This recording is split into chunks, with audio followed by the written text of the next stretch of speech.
The college football experience, Miami Hurricanes 2022 season preview episode on the Sports Gambling Podcast Network, presented by WynnBET. Bet $50 at WynnBET, get $200 in free bets. Bet big, win bigger with WynnBET. Download the WynnBET app now or visit wynnbet.com. That's WYNNBet.com and start winning today. We're also brought to you by Sleeper. You already play fantasy in Sleeper, but now you can win cold, hard cash with their brand new over-under game. Just head to sleeper.com/SGP on your phone to join the SGPN group, and Sleeper will automatically match your first deposit up to $100 at sleeper.com/SGP. We're also brought to you by IPVanish. Yes, IPVanish is the official VPN for SGPN, and they're offering 70% off if you go to IPVanish.com/SGP. Once again, that is IPVanish.com/SGP.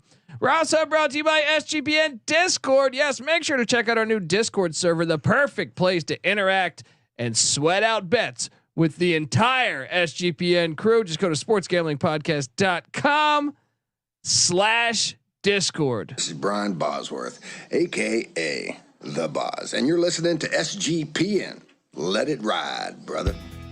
Peace out. Boz out.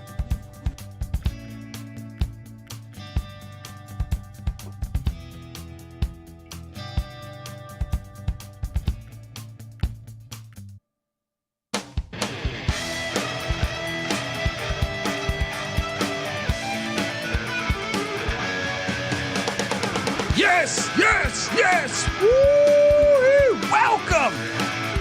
Welcome to the college football experience.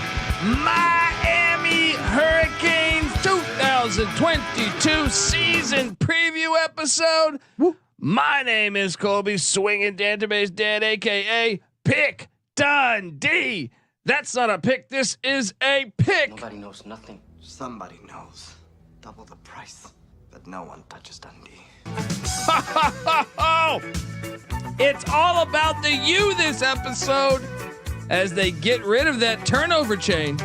Shocking news. I am joined by my co-host. Give it up for former JMU Duke defensive back, the burrito eating, sideline kiss stealing, wheeling and dealing, Patty C in the place to be. Hi, well.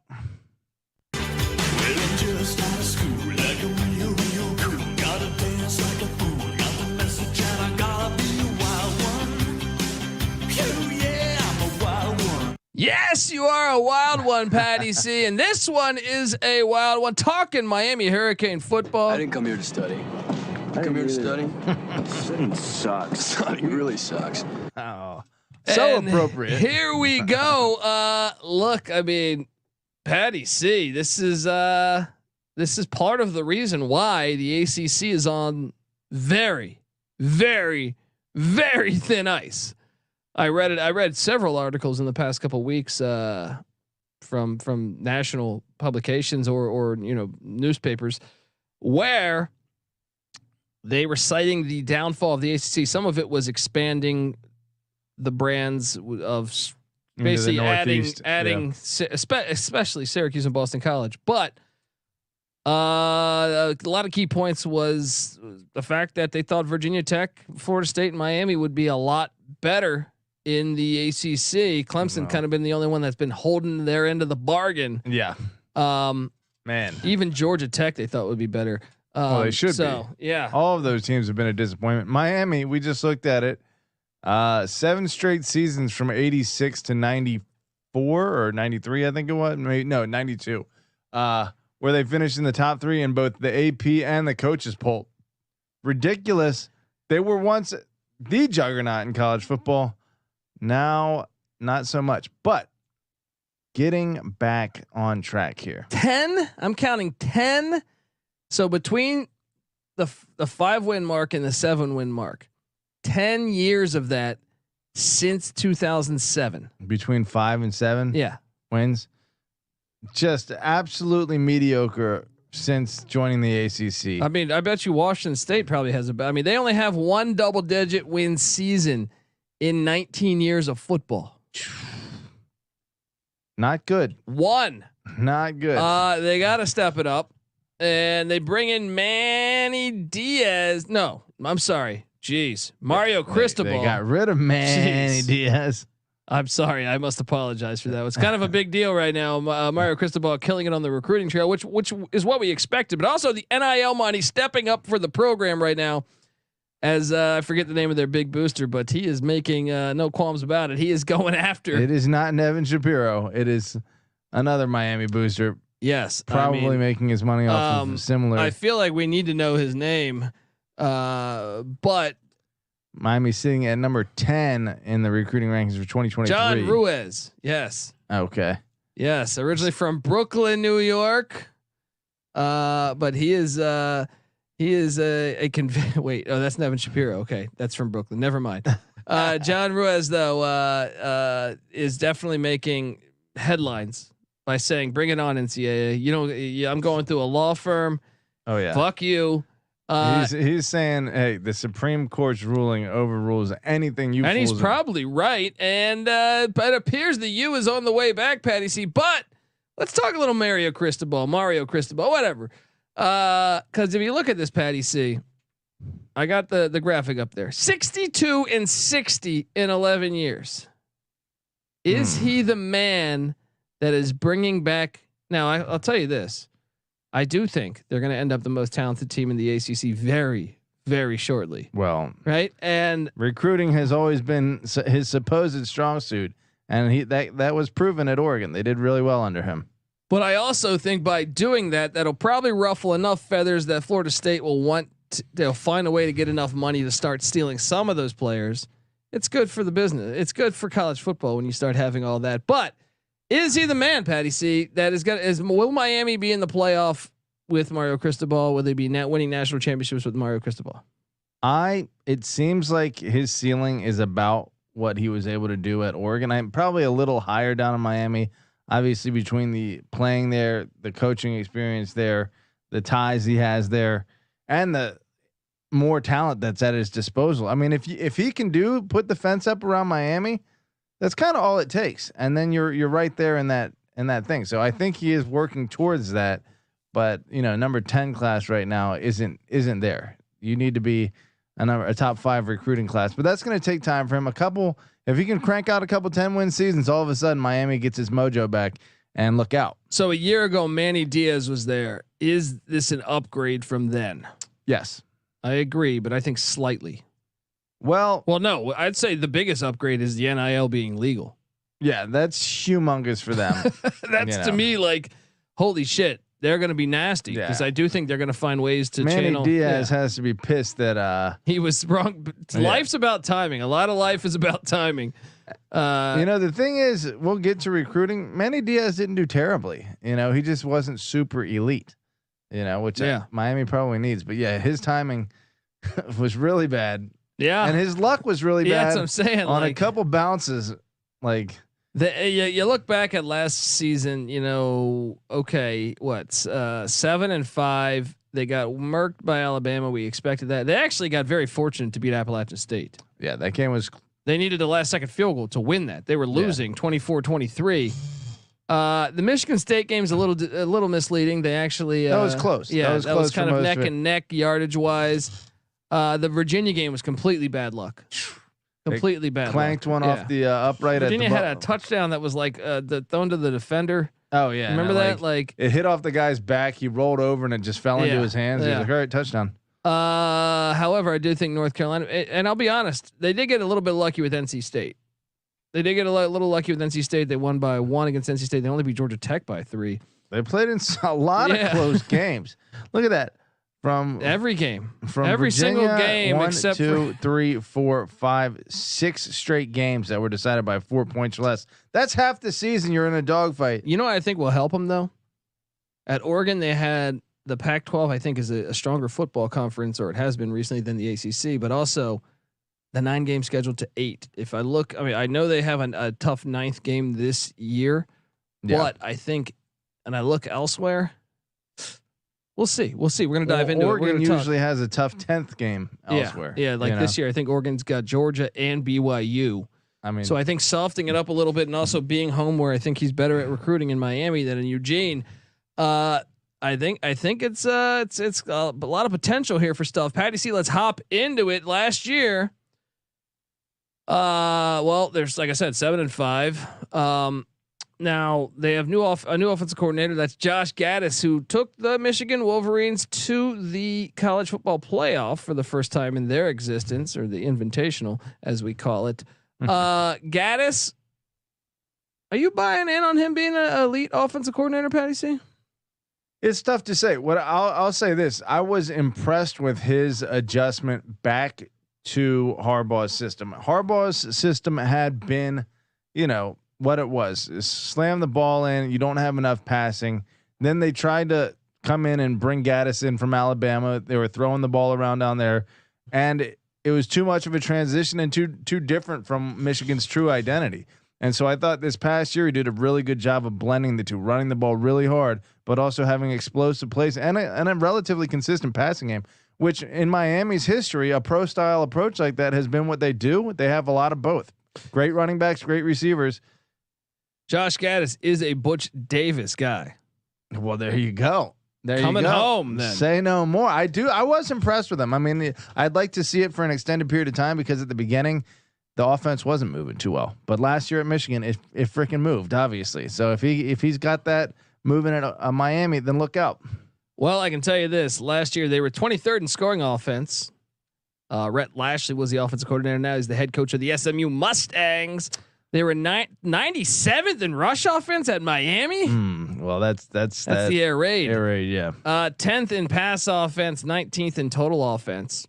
But look, De'Ara King got injured, and Ryan Van Dyke, who you're seeing on this. By the way, subscribe on YouTube, folks. We are on YouTube now, so subscribe to the College Football Experience on YouTube, but also subscribe on wherever any podcast platform is found. And also remember, subscribe to the College Basketball Experience. Loved what Jimmy Larinaga is building there in South Florida. But if you see this graphic here, Ryan Van Dyke, Tyler Van Dyke, is back, and he lit up college football last year when he came in. It seemed like the team thrived better with him than with De'Ara King. I mean, he put up some insane stats. He did. 25 touchdowns, 6 picks. Yeah. We'll Getting take after that. it. Yeah. Now, running back Jaylan Knighton is back, Patty C. One of 3 wideouts is back, and that's Keyshawn Smith. Tight end Will Mallory. This guy's a fucking beast. He's back. 3 of 5 starters on the offensive line are back, led by Ja'Kai Clark. Are you at all concerned going from air raid to Gaddis's I don't know, pro style, or I don't even, what did you call it, pro style? Spread maybe? Yeah. I spread, pro style spread. They probably have an official term that they made for a power spread or something. But am I concerned at the transition that the offense will have to make to that? No. That Tyler Van Dyke, very common to see a sophomore slump at a quarterbacks. You could argue Spencer Rattler last year. You could argue, you can go on and on and on. I'm sure his numbers will probably take a hit not being in the air raid, essentially. But that doesn't mean I think he'll perform any worse. I think when you watch him play, he passes the eye test. He looks like a guy that's going to be an NFL, at least mid-level NFL. He does. They're already projected first rounder potentially. Look, we locked up the under, me, you, and Nick, on the Miami Hurricanes last year, and that thing cashed. Yeah. But you're getting a slightly different vibe, aren't you? About this thing is cashed for a long time on the under. I feel like. Yeah. Colby has where I've been TMZ Pat and buying the Miami hype. Colby's been the realist here for a long time. Well, but this is not like Florida State. If you listen to our Florida State episode, first off, go listen to it. If you haven't, I said when I watch, they don't have players, and I stand by that statement. If anything, I'm actually going to be invited to do a Florida State podcast soon. And I'm excited to talk about that because they don't jump off screen to me. Very little from a player standpoint when I watch. Now Miami, I would argue they do have players, and I, even in their 7-5 and 6 win seasons, I'll see guys that I'm like, oh, okay, this guy can play. Well, let me tell you what, I was impressed. Well, did Donald Chaney get injured last year at running back? Because I'm looking I was pretty impressed with him. I feel like 2 years ago. I'll have to dig up his stats, but it looks like he only had 11 carries last year. I was impressed with him, but Jaylan Knighton, Cameron Harris, solid backs, but not what they'd had. I mean, they used to have 3 NFL running backs. Yeah, Pro Bowlers on their roster. You can make a case the greatest backfield. I mean, I know Thurman Thomas and Barry Sanders might have something to say about it at Oklahoma State, but at one point, I want to say what Willis McGahee, Frank Gore, Clinton Portis, and I think the fourth guy was like James Jackson, maybe or something. I don't know, but I don't know. I think Jackson was just before that. What about Najee Davenport? That was the fourth. Yeah, guy. that was the fourth one. Okay, they were just absolutely loaded. So yeah, that they don't have that. They need to get back to that if they're gonna be the old Miami. Now on the defensive side of the ball, they went out and hired Kevin Steele. This guy's been everywhere. I think he's a good defensive coordinator. I know he's been as a head coach. He was just 9-37. But first off, in his past there was a 12-month period where he was with Auburn, Tennessee, Maryland, and Miami. Yeah, Auburn really wanted him over to be Harsin. Head coach. Yeah. So it'll be. I do think he's a good defensive coordinator, though. This is a guy that coached under Don Capers. He's coached under. Tom Osborne. I mean, you name it. He's got an impressive career. He's been at some winners. Florida State, Alabama, Clemson, LSU, and Auburn. Yeah. I mean, I think it's a good hire, actually, man. I do, because I think this defense could be talented, but they are only bringing back 4 starters on defense, which is a little bit of a red flag. They were the 82nd scoring defense in the country last year, which is fucking ridiculous. They were 44th against the run, 102nd against the pass, 75th in total defense. Miami is 75th in total. Patty, see, this is one that I would argue with your recruiting rankings. You can't be 75th. I mean, if you look at the recruiting rankings, they should be like the 10th best defense every year. Well, supposedly tackling was an issue, and let's be honest, like discipline at Miami. Supposedly tackling was the issue. Supposedly hitting was the issue. Discipline at Miami, I can't really put it all on that, but that has long been an issue. The turnover chain thing, I'm glad he got rid of it. It's just like Miami got into where they were buying their own hype for a long time and just never living up to it. And I think, if I'm not mistaken, back when they were like had a resurgence in the early 2000s, that's kind of what they had to do then too. Ed Reed was like, "F you all. You know, we're being dogs out here. We're working hard as hell. We're not taking anything for granted." And then they came back up. So if they're doing that again, maybe they start making some tackles. I do like the Steele hire. I'm just wondering if he'll be there next year, because continuity would be good. Yeah. 4 stars back on defense. Like I said, zero on the defensive line, which I think is another thing we circled. Wait, isn't let me see here. Leonard Taylor, isn't he a defensive lineman? But wait, did he get the main amount of starts? Because from what I was gathering, now I don't know how they judge that. If you started a few games, I don't know, but based off of what I can tell, I see 0. But let me see if he had any stats that. I'm sure he probably started some games. Well, he's being projected as like preseason third team all conference. Even though what I was going to say was, even though I was going to circle that. Yeah, Miami should have no problems finding good defensive linemen. Yeah, they've kind of been a factory for like 50 fucking years at defensive linemen, so I imagine they'll be fine. Yeah, 2 or 3 back in the linebacking core, led by Corey Flagg. Leonard Taylor only played in 6 games, so there must have been like an injury or suspension, more likely. 2 or 4 back in the secondary, led by former 5-star safety James Williams. That's supposed to be the hot shot ACC Defensive Rookie of the Year last year. So. Kicker and punter are back. That's always good if you're in close games, which they were in a shit ton of them last year. Patty C, we're going to talk recruiting rankings. We're going to talk transfer portal, which is so big in this day and age of college football. We're going to talk Vegas expectations for the U in year 1 of the Mario Cristobal era and what we project. So, but before that, I gotta get us paid. I want to tell you that the College Football Experience Miami Hurricanes team preview is brought to you by WynnBET. Bet $50 at WynnBET. Get $200 in free bets. Bet big, win bigger with WynnBET. Download the WynnBET app now or visit wynnbet.com. That's WYNNBet.com and start winning today. We're also brought to you by Sleeper. You already play fantasy on Sleeper, but now you can win cold hard cash with their brand new over/under game. Just head to sleeper.com/SGP on your phone to join the SGPN group, and Sleeper will automatically match your first deposit up to $100. That's sleeper.com/SGP.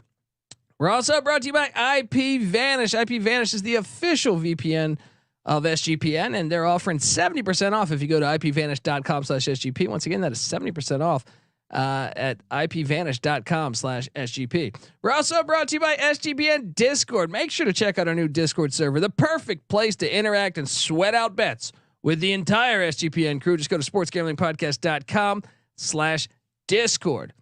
All right, we are back talking Hurricane football. Patty C. Here we go. The transfer portal that we talk about now, Mario Cristobal. It's gonna be. I mean, I'm curious your take, but I think I think a dub on the recruiting front with when it comes to the transfer portal. He landed linebacker Caleb Johnson from UCLA, defensive lineman Daryl Jackson from Maryland. Offensive lineman Jonathan Dennis from Oregon. That was a huge get. Defensive lineman Akeem Mesidor from West Virginia. Cornerback Daryl Porter from West Virginia, who was really good. That's a great get. Defensive lineman Mitchell Agude from UCLA, which I think is another good get. Offensive lineman Logan Sagapolu from Oregon. Running back Henry Parrish from Ole Miss. I think these are all pretty substantial gets. Defensive end Antonio Moultrie from UAB, who played good ball there at UAB with the shout out to welcome to UAB. Defensive lineman Jake Lichtenstein from Southern Cal, and wide receiver Frank Ladson from Clemson. I would say he definitely. Those are a lot of contributors. That's what I'm saying. Now they did lose a lot too. So, but I'll wait for you to judge the full thing. Wide receiver is Daslin Worsham. He left for Auburn. They did lose punter Nelson Foley. Linebacker Deshaun Troutman is in the portal. Defensive end Cameron Williams is in the portal. They lost running back Cody Brown, 4-star to Virginia. Tony Elliott. Oh yeah. That's right. Or winning that Daytona 500. That's right. Winning that race. And even though they grabbed a couple players from West Virginia, they did lose Tyreek Austin Cave, a linebacker, Cave, I think it is, to West Virginia. They also lost tight end Larry Hodges to Middle Tennessee. They also lost defensive lineman Nesta Jade Silvera to Arizona State.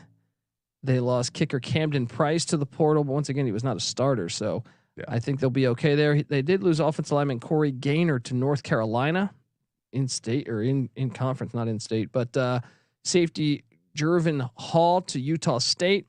Wide receiver Mark Pope, who I think was a solid contributor to Jackson State.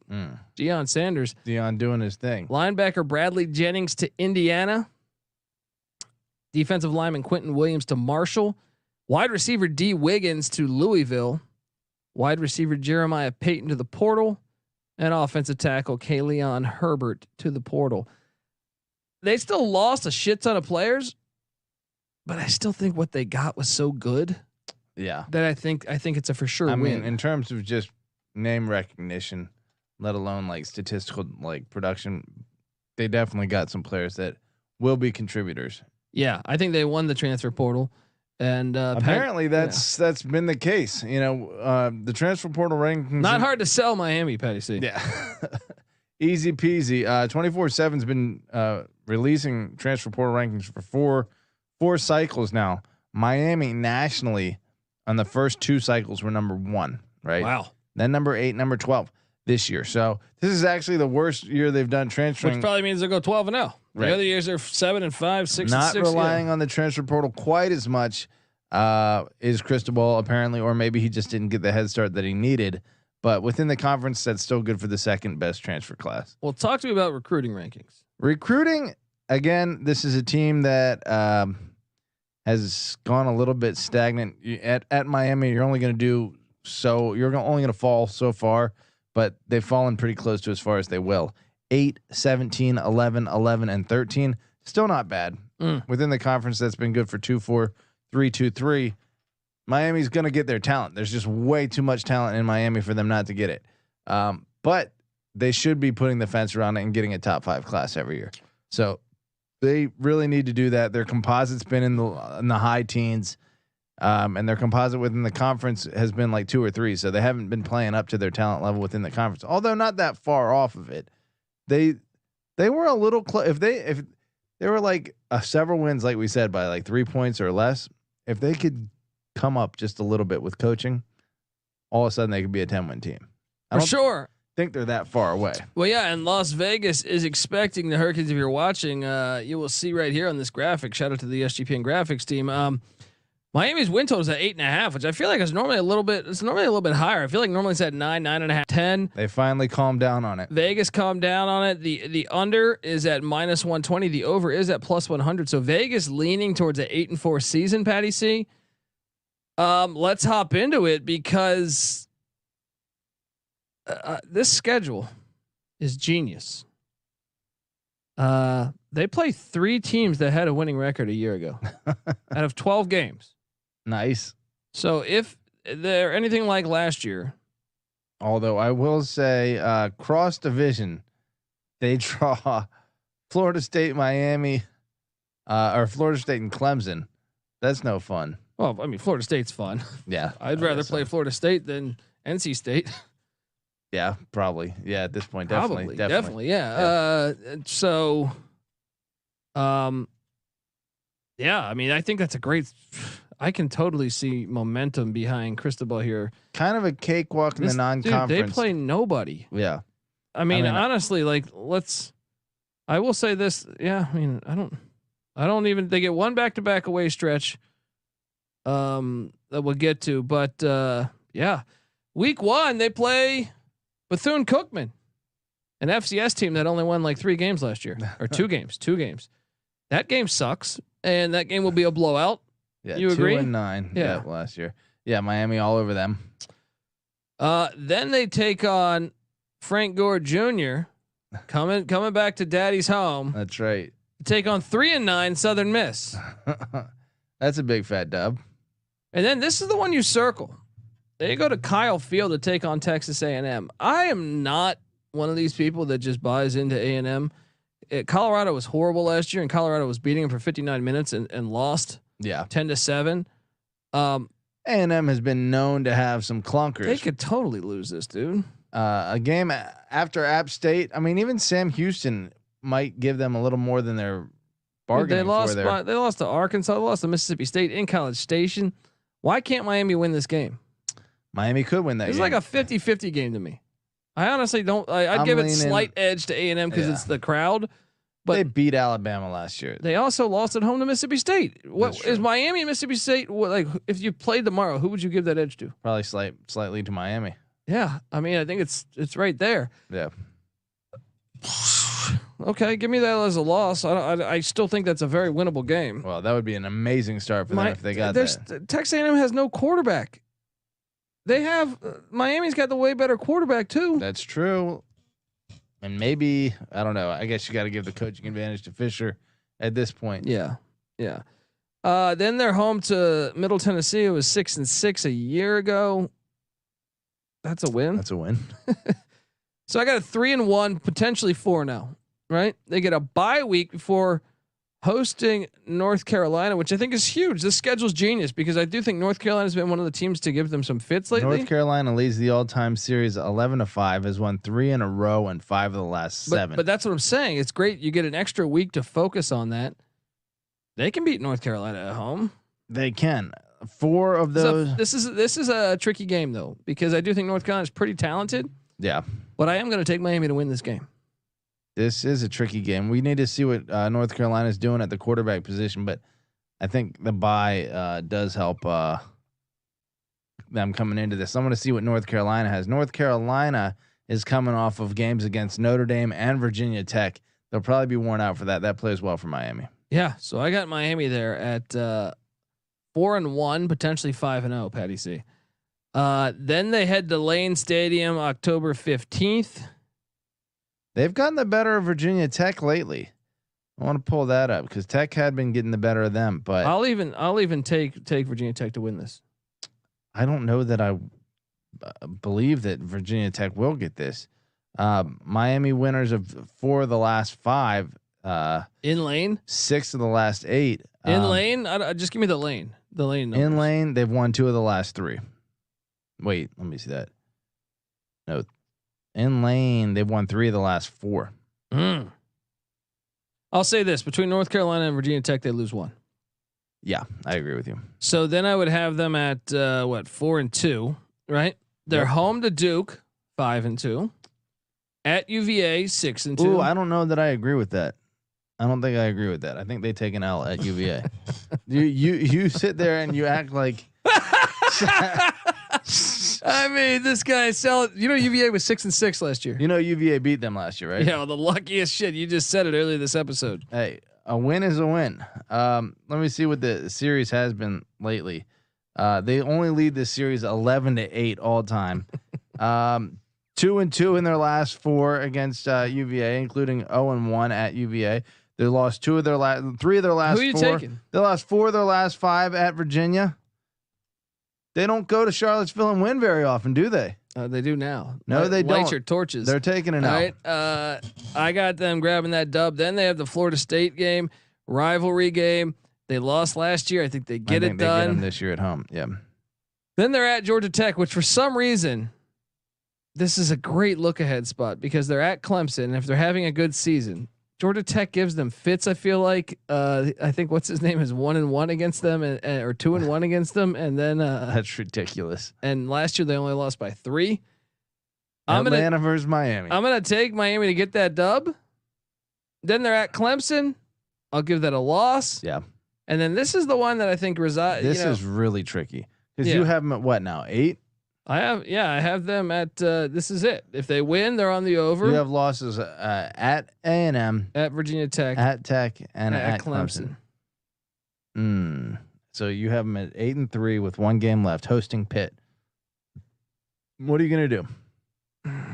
This is not one of my better plays. Give me the over on Miami. I disagree. I think they're hitting the under. I can't believe I'm saying this. This schedule sucks. This schedule is awful. They play 3 teams that had a winning record a year ago. Yeah, they should based on that. I mean, Bethune-Cookman, Southern Miss, and Middle Tennessee as your non-conference. All they got to do is pull one upset either at A&M or at Clemson, and you've pretty much locked this thing up. Yeah, this is what people don't understand about an 8-game conference schedule. You can schedule A&M as your a non-conference game. That's like a conference game for another team. And then imagine if Ohio State in their non-conference had Bethune-Cookman, Southern Miss, and Middle Tennessee, and no Notre Dame. Yeah, they get massacred. They get massacred in the public. So it's kind of bullshit. But this is an easy schedule. That said, there is the ACC portion of it's kind of tough. I mean, North Carolina, Virginia Tech, at Virginia, at Clemson. At Virginia is not tough. At Virginia hasn't been tough since fucking Simeon Willis. 1-5 in their last 6 trips. Okay, but I'm just saying in general, that's not a tough environment. Well, it has been for them. But anyway, and then hosting Pitt. Pitt's still looking good. Pitt could beat them. Florida State could beat them. I'm thinking 8-4. I'm taking the under. I don't like it. I'm not a big fan of Mario Cristobal from a coaching point of view, from an X and O's point of view. He's great at recruiting, but I could totally see them beating A&M or Clemson. I don't see that as like I think those are like games that they're going to be in. Well, here's the thing. Even if they go 8-4, knowing the ACC Coastal, there's a decent chance they sneak into the ACC championship game. And, at that point, a one-off against a Clemson team, presumably that sometimes doesn't have a very good offense, they could win that. They could be ACC champs. That's entirely possible. But I think you can make a case. That sounds crazy because I don't expect them to run the table, but it wouldn't shock me with this schedule. I don't think you're really tested much in this schedule. I think you're sleeping on, despite some of these teams having 3 winning records from a year ago. I'm just saying, North Carolina, Virginia Tech. They were 6-6. Florida State, Clemson. Florida State. You're still hanging on to it.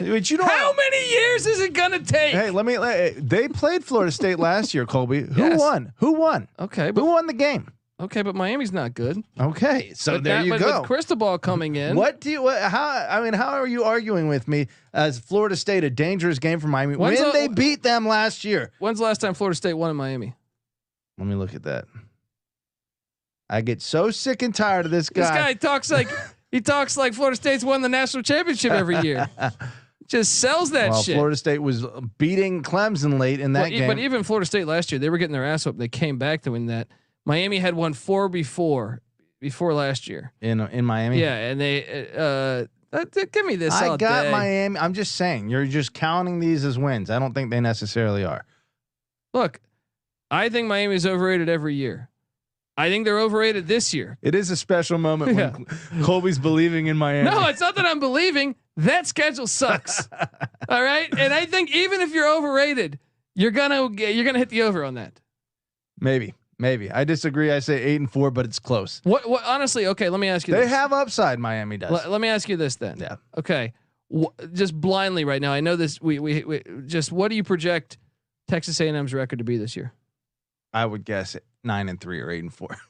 Okay. What do you think? Like Southern Miss, probably a losing record, right? Yeah. Middle Tennessee, 6-6. Yeah. Okay. North Carolina. You think they're gonna have a winning year? 6-6, 7-5. Virginia Tech. Same.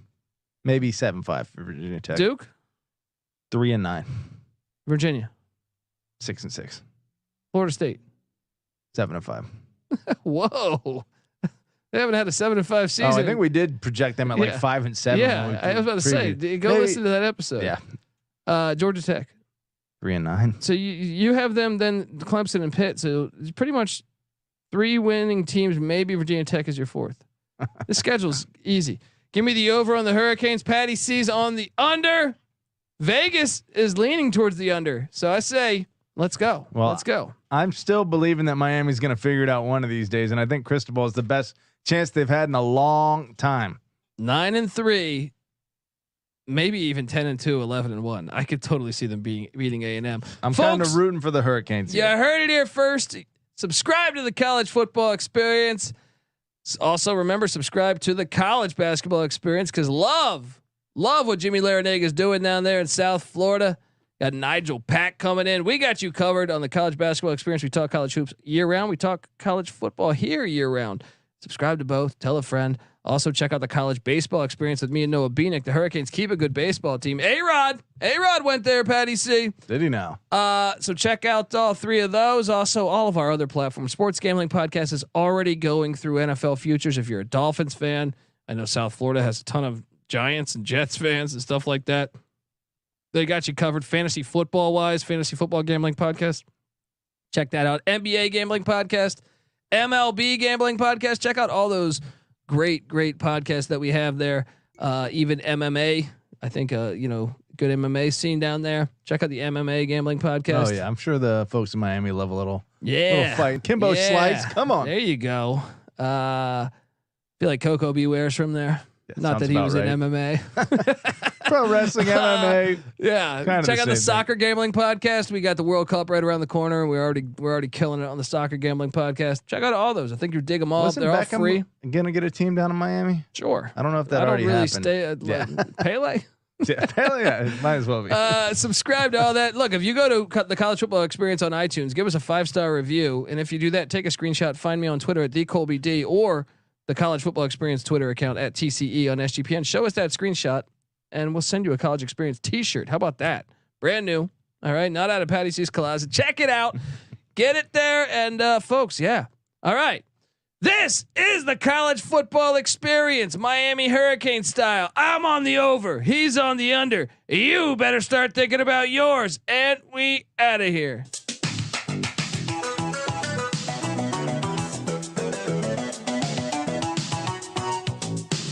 The only thing on my mind, Gene, was pussy. You gotta go for it.